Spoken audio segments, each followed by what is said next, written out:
Ladies and gentlemen, once again, this is Jeremy Smith. Today we're going to be doing something a little bit different. I decided to bring you guys a review on something that I don't normally review. I would like to start bringing you guys a lot more unique hands-on sorts of videos. So I thought, what better time than when an awesome new camera came out. This time it happens to be a Canon. Today we're going to be talking about Canon's new 5DSR.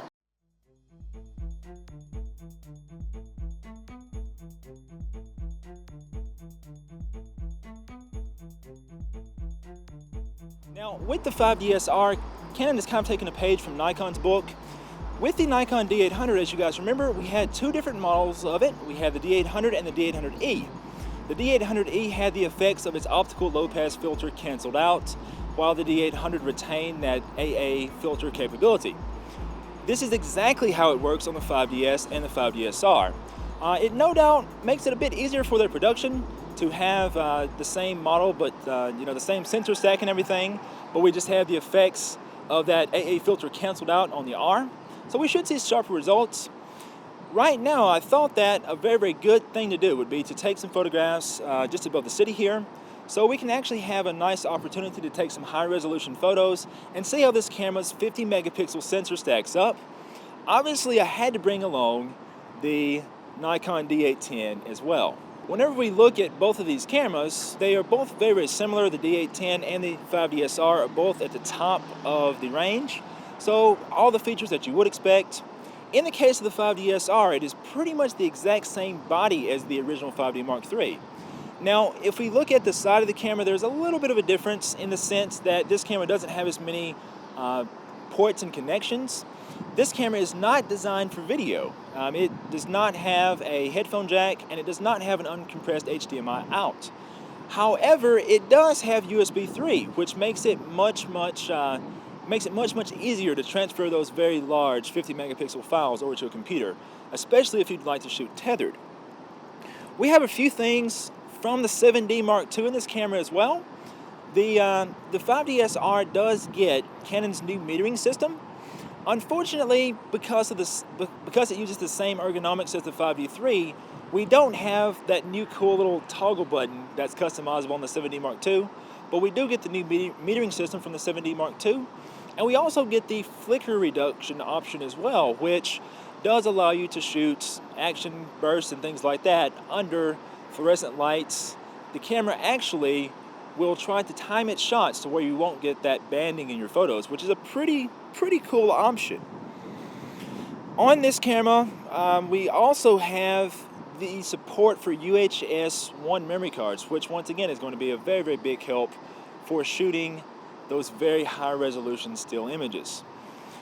What we've decided to do here today to give things a bit of a test is to shoot right at sunset. And I've got a scene behind me which has a lot of detail, and that is going to allow us to see how the camera's 50 megapixel sensor fares, and we'll also be able to test dynamic range as well once we make it back to the studio. Alright guys, we are actually here on day 2. I took the sample photos with the 5DSR and the D810 yesterday, and I realized that I was shooting at f11, which is well over the diffraction limit of the 5DSR, so I definitely felt like that gave the Nikon an unfair advantage. So I came back today to shoot all the samples at f8 instead. Now today I couldn't get my hands on a Canon copy of the 35mm 1.4 Sigma lens, so today we decided to use the 24mm 1.4 Sigma lens on the Nikon and Canon instead of the 35. And I haven't really shot the 24 so far, but except for today. So definitely stay tuned to the channel for a future review of that lens as well. A couple other things I wanted to mention to you guys. On the 5DSR, if we look at the bottom of the camera, it does have a little bit more reinforcement. Canon basically wanted to beef up that structure of the camera, so that way you don't get as much vibration when you're shooting on a tripod. They also went ahead and changed up the way the mirror mechanism operates in the camera. There's a new mechanism in place that actually allows them to precisely control the speed that the mirror swings at. So whenever you are shooting, the camera actually can slowly decelerate the mirror whenever it reaches the top of the mirror box, and that helps prevent mirror slap. Once again, that's going to get you much better results at high resolution and helps reduce vibration inside the camera.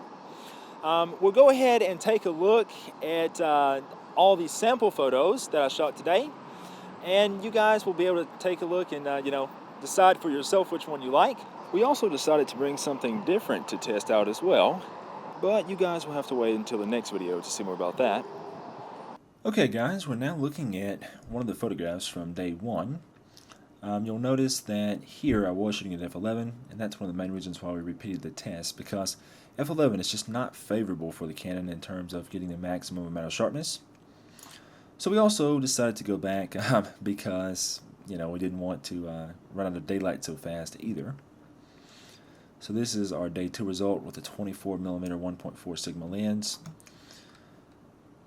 One thing that's very interesting about both these cameras is the fact that they both recorded amazing amounts of detail.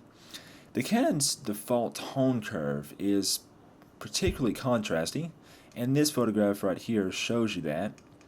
Both of these photos are taken only about 30 seconds apart, but you can see that despite the same settings, they look drastically different from each other. The Canon file is producing a much more contrasty image. We used live view to manually focus on this building right here, so that way we could take out any sorts of anomalies in lens AF tuning. No doubt the Canon is recording a lot more detail, a lot sharper image. I will put these sample photos, or links to these sample photos in the description below so you guys can take a look at it and see what you think of them. After noticing the very, very steep tone curve on the Canon, I eventually started to expose a little bit differently for it. So I actually use a bit slower shutter speed to get us a little bit more exposure. But you can see that this is a pretty drastic difference. None of these files have been touched at all in Lightroom. They've just been imported, and so no other adjustment has been done to them at all. They're straight out of camera. But yeah, once I kind of normalize the exposure between two cameras here, you'll notice that there's even more detail on the shadows of the Canon files, and it makes that resolution difference even more apparent. Pretty much anything here that has a pattern to it looks better with the Canon. You can see that the bricks on this wall have gotten muddy with the Nikon, but on the Canon we're recording all that detail there. So the Canon is very, very impressive in terms of its resolution. Now, one thing that is interesting to me is that the tone curve is entirely different between both these cameras. If we were to raise our shadow detail a bit in the Canon file, let's see here. We'll go over to our develop module,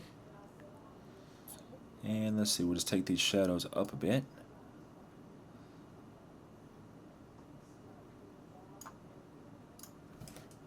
We'll do it that way just because I like even numbers.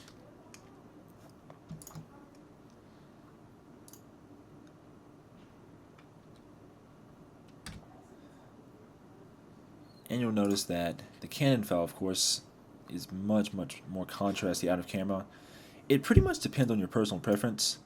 I was talking about in my previous video about my likes and dislikes of Nikon. I was talking about how the Nikon files produce a much more neutral looking image out of the camera, and the Canons are a lot more ready to go out of the camera. So it depends on what you're after. I personally like to have a little bit more detail to work with, because I'm very, very picky about how I process my RAW files.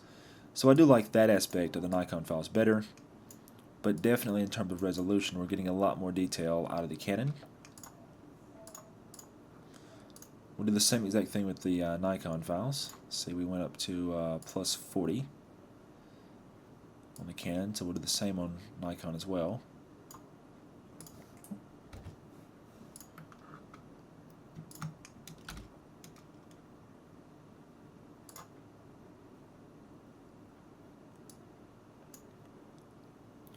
Now guys, we are seriously pixel peeping now. I mean, we're at 2:1 in Lightroom.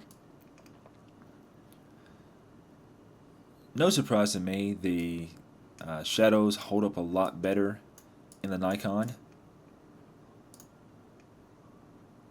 but the Canon is producing more resolution. What does that mean at the end of the day? It means that both cameras are producing top-notch image quality.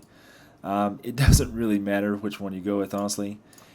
If you're a Canon user and you need high resolution, buy the Canon. If you're a Nikon user and you need high resolution, buy the Nikon. Now, if you're just starting out, I would say, the D810 is a better all-around camera. It's giving you all the video capabilities as well. You have your clean HDMI out. You have a headphone jack. You can do 1080p at 60 frames a second. So the Nikon is the more well-rounded camera because you're getting all those video capabilities and you're getting the ability to also do high-resolution photographs. So it does have a bit of an advantage there, but all in all, I mean, both these cameras are extremely good. There's just no denying that.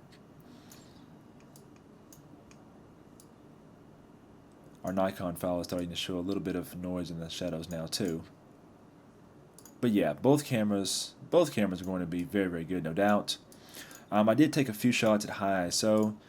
These cameras are not really designed for high ISO shooting, so I'm not terribly concerned about that, honestly. If you're going to shoot, like if you're going to do like street photography or something along those lines, you'd be much better served with something like a, 5D Mark III or a Nikon DF or a Sony A7S, anything like that. I mean, you don't want to buy a 36 megapixel plus camera to do low light shooting. So, although if you downsample these photographs to a lower resolution, you'll no doubt still be able to get a pretty respectable image. But of course, keep in mind these cameras are not designed for high ISO shooting. In a future video, we will be talking about the Sony A7R Mark II. We did take some photographs using that camera as well whenever we were testing this 5DSR. So definitely be sure to subscribe so you can see that video. Of course, if you guys have any questions, write me in the comments below. Until next time, this is Jeremy Smith, signing off.